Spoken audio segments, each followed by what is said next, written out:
Yes, so hi everyone. My name is Daniel Torsson and I'm an equity analyst at ABG in Stockholm covering the IT and tech sector. Today with us we have CEO Johan Kallblad from Exsitec. And so I let Johan go on for 15 to 20 minute presentation of the company and I will follow up with a Q&A session in the end. So the stage is yours, Johan. Thank you, Daniel. So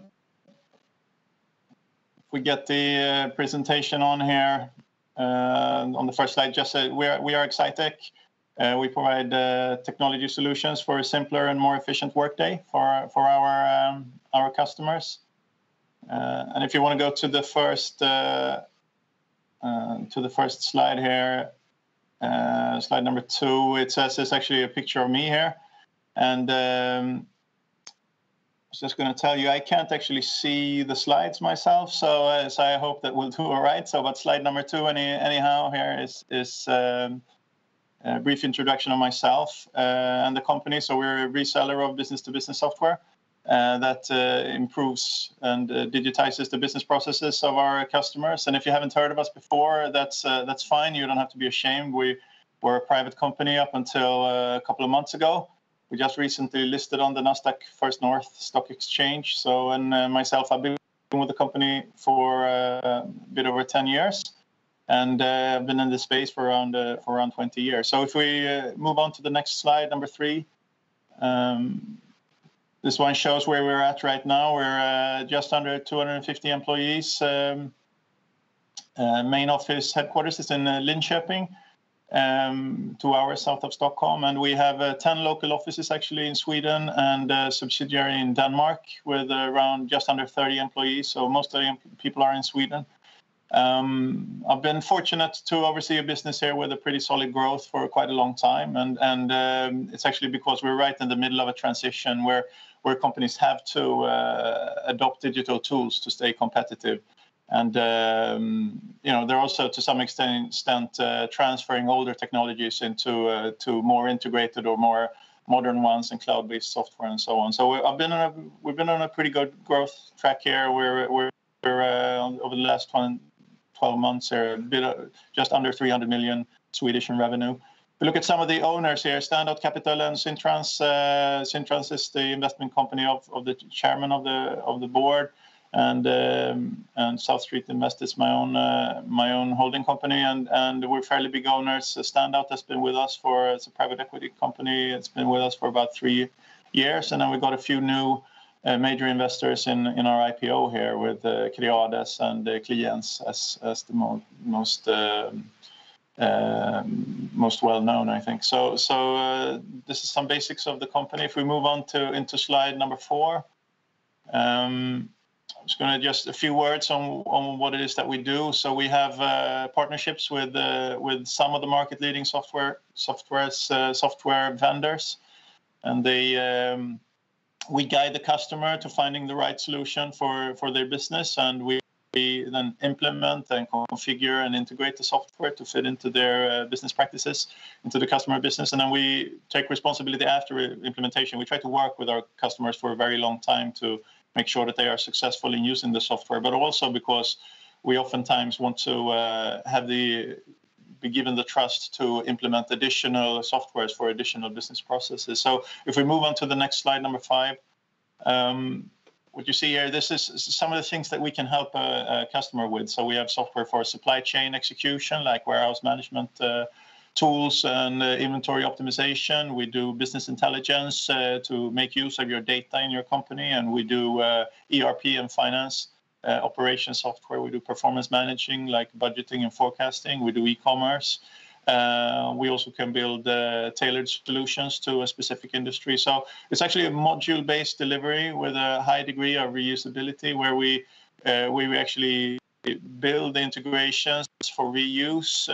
So it's not a 100% consulting business where we do everything from scratch. We build integrations for reuse, and we try to live with the customer over a very, very long time to gain the trust to implement in more business processes than one.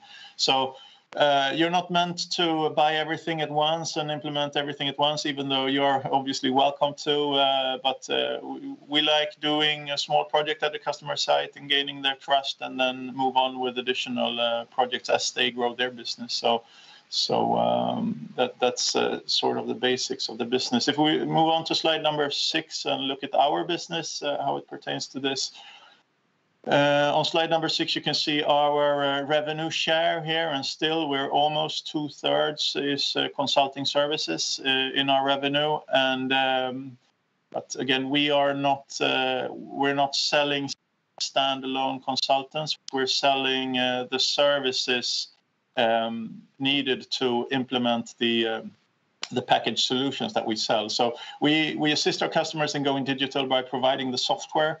We do the implementation services and the long-term support and maintenance required for them to use the software. So again, almost 2/3 of our revenues last 12 months are consulting services, but also we have around 25% of our revenues that's related to the software use and on a SaaS model. So it's actually product-driven revenue. It's around 25% of our revenues. And then it's a few percent around support revenues, around 4% of our business. And what you can also see here, that we used to sell software licenses in a perpetual license model where we got a one-off payment when the customer started using the software. And but that's all but gone away for us. So it's entirely SaaS model software that we sell that makes up these around 25% of our revenue. So if we move on to the next slide, slide number 7, you see some of our partners, or actually these are the software partners that we work with. It may look like a bunch, but there are around 2,500 vendors of business-to-business package software, and we work with 12 of them. So what we want to be is we want to be the market leader for the specific software in our market segment. So that we become an important and trusted player for the software vendor.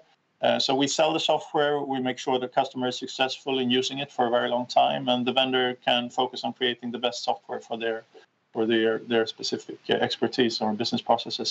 So it's a very common business model that we use. What we've done that's a little bit unique is that we built this integration IP around this, so you actually have ready-made integrations between the software packages to make it easy for our customers to implement and adopt additional. If they have one piece of software that they're successful with, it's fairly easy to move on and implement another software for another business process, because they know they can get support from a single point of contact from us, and they can also get integrations ready-made from us, so they don't have to pay for everything themselves and take the entire risk themselves. They know that the softwares are going to work together in their business. So around the 4 first ones here, Visma, Medius, Click, and Sugar make up for around 80% of our software revenue. If we move on to slide number 8, something that we want to be pretty upfront about is that we don't have any intentions of becoming a software company ourselves. We like the place we are.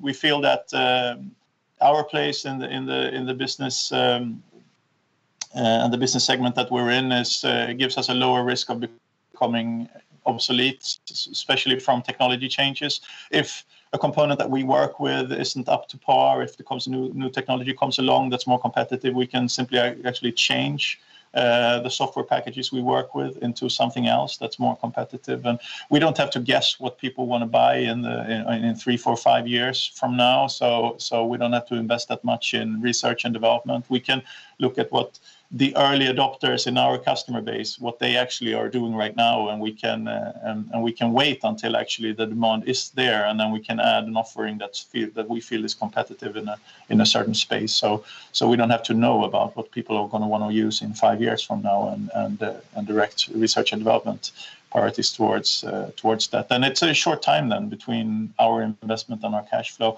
There are some things, however, that we really love about the business model of a software company. So we do try to model ourselves after their business model in some aspects, where we want to build recurring revenue streams, and we want to have a strong brand recognition for ourselves and take full responsibility towards the customer.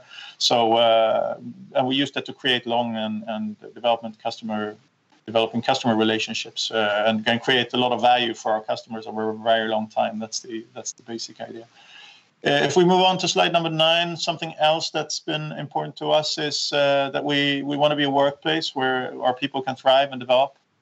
We've had a large focus, and we have a large focus on trainee programs and bringing people in directly from university and to do internal competence development in sales and leadership. So even this year, I mean, obviously it's been an unusual year this year, but we felt pretty confident in the market that we were in. So we decided to bring aboard. I think we brought aboard 33 people directly from university here in August to our trainee program, and that we are really proud of. That's an important thing for how we make sure that we can scale to our own growth potentials by building a strong reputation as a good place to start a career in and to have a career in as a company. So that's important to us. If we move on to slide number 10, this one shows a bunch of the logos that we work with. We have over 800 customers in Sweden right now, 100 more maybe in Denmark.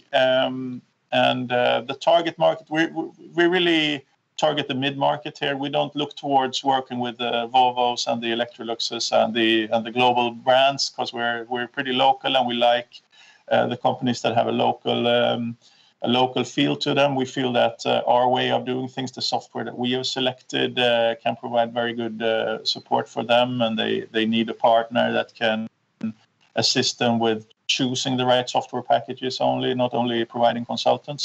So we're aiming towards the mid-market, and for us that's companies with a revenue of at least 50 million Swedish, and there are around we think there are around 17,000 companies like that in our market, and we have around 800 of them as customers right now. It's not really specific to any industry. We're in a lot of industries, and the largest customer is only around 2% of our revenue. The top 10 customers are less than 15% of our revenue. So it's not a few key accounts that stand for the majority of our revenues. If we go into slide number 11, this one shows the Q3 revenue. This was our first report as a public company, and we grew the business. So again, obviously strange year this year, and of course it affects some of our customers. Fortunately for us, we're not in one specific industry. So whereas some industries were really, really hard hit, obviously, by the pandemic, some other industries has been more business as usual. So we had a growth in the Q3, organic growth of around 12% and 15% total growth. Full year, we're at around 17% organic growth, 24% total growth. We had an acquisition fairly large for us in the middle of 2019 that made the first half of 2019 was before pre-acquisition. So we had the total growth was a little bit higher in the first 6 months, but we felt that we had a pretty solid Q3 here with a good underlying growth in spite of the complex situation that we're in, that everybody's in right now, of course. So if we move on to Q3 EBITDA profitability, for us, we saw a very big improvement in margins.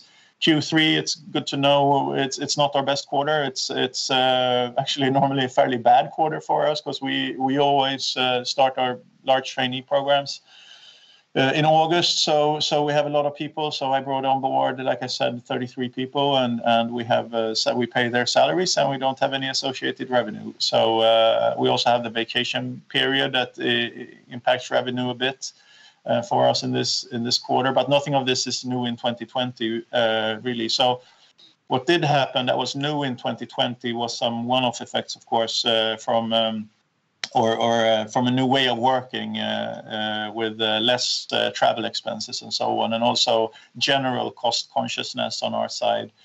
Plus, we have this solid base of recurring revenue that assists us. So we improved our profit margin from around 6% a year ago to 13%, and for the full year January to September, we're at around 16% margin. So move on to slide number 13. Look a little bit at recurring revenue from software that grew 24% in the quarter. And we also felt that was pretty good. Again, we had an acquisition accounting for some of the growth if you look at the full year. But so we had recurring revenue from software last quarter was around 27% of the top line revenue. So so this is a good thing to have, obviously, in an uncertain business environment. So if we move on to slide number 14. Look at some of the trends. Again, I mentioned this a little bit earlier. We see that these medium-sized companies that is our target market, that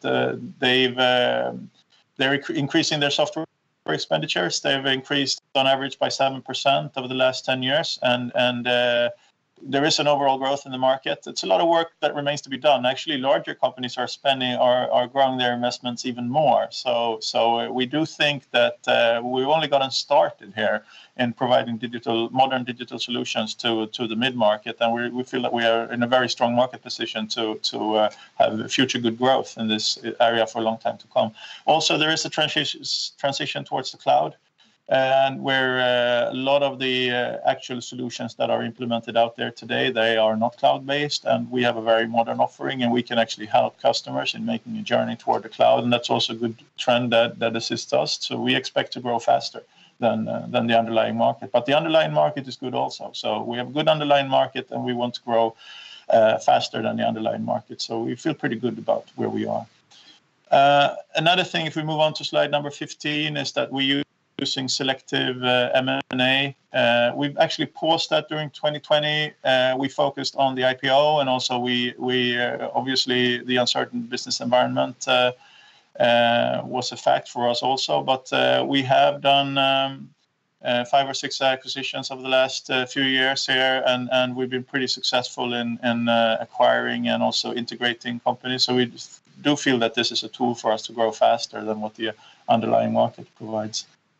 Moving on to slide number 16, long-term priorities. First, we have a lot of growth opportunities left in our customer base. It's a lot of growth opportunity left in our customer base. So we do want to increase the numbers of offerings per customer by making it really, really easy for our customers to adopt another software and trust us to implement a solution for another business process that they currently have not automated. So we also want to invest in sales and marketing and talent development internally.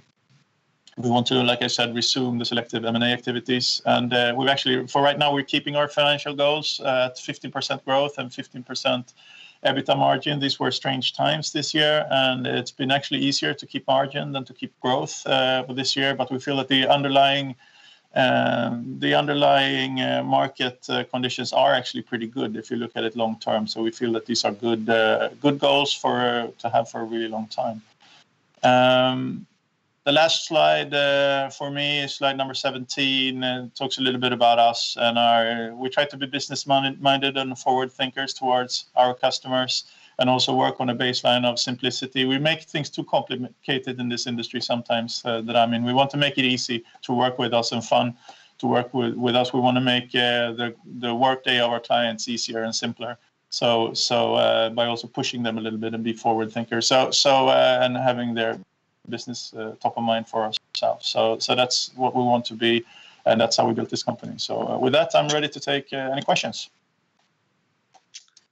Excellent, Johan. I jump in here. So a very good presentation. Absolutely. I start off with a question on your customer base. You said that the top 20 customers today are less than 15% of revenues. And I guess that the business is quite project oriented. Does it mean that your top 20 customers were 20 other companies 2 years ago? Or how is this? It's a good point. It's actually, I would say that some customer turns up the first year you implement maybe something large like an ERP. You become a big customer that year. But actually, I think it's surprisingly stable still. At least half of them are of the large ones are companies that are large. Since we don't work with really big, these huge big bang projects. We want to implement one process at a time. It's less risk for the customer, actually less risk for us. And it gives them value before they move on with the next thing. So it's actually a little bit more surprising, more stable than you would think. Okay, interesting. A question on the market. We didn't talk that much about it. Is it a fragmented market or with many small competitors, or are you facing the really large IT consultants out there? It's actually in the mid-market, it's extremely fragmented, which is also an opportunity for us. It's extremely fragmented. I think we are maybe the large player in this segment, but when we are super small, like I said, we have 800 customers in a target market of 17,000. And we don't do, we're not even close to reaching our potential even with the 800. So it's an extremely fragmented market. Okay, interesting. A question on the software side and the vendors. You said that you have 12 today out of a couple of hundred potentials, but you are agnostic to the software itself over time. What has been the churn rate of that portfolio? Have you changed software recently? We've actually we've added. We try to be.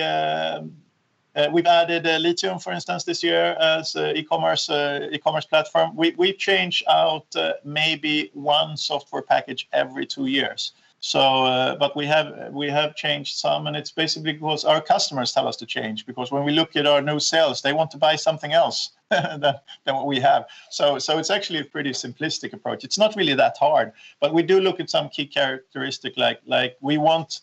A software provider that wants to work in a partnership with us, and they want access to our. Because I have 25 people in sales and marketing, and the customer want access to my sales and marketing department. And we also want it to be easy to integrate. We want it to be relevant in the Nordic market, and to be relevant also from a price perspective. So it's the right price for our customers. So there are a few things that we look for, but we are a little bit slow in adopting new software packages. So. Okay, I see. A question on the different types of software. You showed a picture where you have CRM systems, ERP systems, etc. What is the perfect niche for you, which is kind of more advanced than the customer can do themselves, but still not that advanced, so you don't need to have 80 specialists within your. What is kind of the perfect niche in terms of... There is not one, but I love when someone has something a little bit special, a little bit out of the ordinary. I love a customer like Fonus is a very large customer of ours, where there is actually not one standard package to do burial services in the Nordic market with the legalities around that. There is not one standard software you could buy. You need to build it from pieces. And if you were to build it from scratch, it would be super expensive. But we can actually build it piece by piece by taking software packages that already exist, integrate them, and then add a little bit of the specifics on top. I love another company like... Garageportexperten, to mention something that's a franchise organization that they install garage doors, and it's also special and pretty. You do go out and you do exactly the same thing. So it's actually and then it's very much standard. It's a delivery of something that's built in a factory, that's manufactured to order, that needs to be the right thing, that needs to meet some people. You need to have it implemented, but in the sales process, you need to be very, very much a specialist in doing exactly this. And this you can. So I love the projects where you can take standard components and build something very tailored. Actually, from very. I love the Scania model of when they build trucks, have this modular thinking to make something very very specific to the customer without having 1,000 different parts to build it from. That's a very fascinating business model for me, and that's something that we try to leverage. Okay, so kind of a value-added reseller in the software market here. Yeah, a lot of the value add is also doing the recommendations and the strategy work, and also the integrations, and then also specific solutions. There's a lot of value add. We're not. That's why it's only 25% software revenue at this point, right? Okay. Two final questions. The first one regarding net recruitment. You said that you added 33 people in the trainee program this year. I think that stands out in the sector compared to other IT services companies. I think so too, yeah. What is the plan going forward on the net recruitment side? Are you very aggressive on recruiting more people, or? If you would have asked me a month ago, I would have said maybe we take it a little bit easy. But actually, it doesn't feel that way now. This second corona wave that all disappoints us all so much, we actually see a pretty strong. we still see a pretty strong underlying demand, and still in our industry, it's a competence-driven industry, and the demand for IT people is high. So we're actually starting we started recruiting in towards next year's trainee program, and we're bringing on more than 10 people actually early next year in another consulting program to develop more consultants. But we're actually recruiting. So if you are interested in joining this company, you go and check out our website, because we are recruiting for next year's trainee program. It's a lot easier to recruit this year, to be honest. I mean, I see you said we stand out. I think that's correct. We see a lot of applications, and so you can really pick and choose, which feels really, really good. But we want to have the people that are here for the right reasons, and that really want to use their talents to improve the business of these types of companies that we work with. Okay, excellent. And then just a final question before we running out of time. Based on the current consolidation in the market, we have seen Triton put a bid on HiQ, we have seen Knowit acquiring Creuna.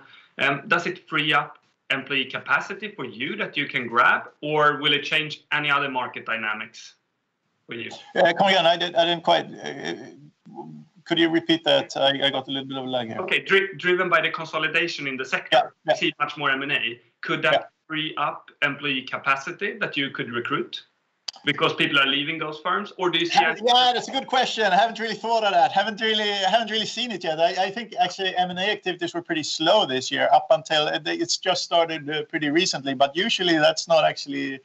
It's not actually all that bad. We have there is actually one. I can't go into the specifics actually, but there are a few discussions that we have with where maybe some large corporation acquired another corporation, and they weren't interested in the same IP that we would be interested in, or the same capacity and people-wise. So actually does happen. We actually did a deal with office management earlier. That's actually official. It was when we were private, so nobody were interested. We actually did a deal with them early this year to take over a small subsidiary that was sort of left on itself. So there actually is, and we are, since we work in the mid-market, if a large company acquires another large company because they want to get into the large accounts, maybe there's a mid-market segment there that they're not really that interested in. But we love the mid-market, so we'd be happy to be part in activities like that.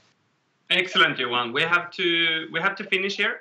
27 minutes and go on with the next company. Thank you very much. So good luck with your ambitious project here.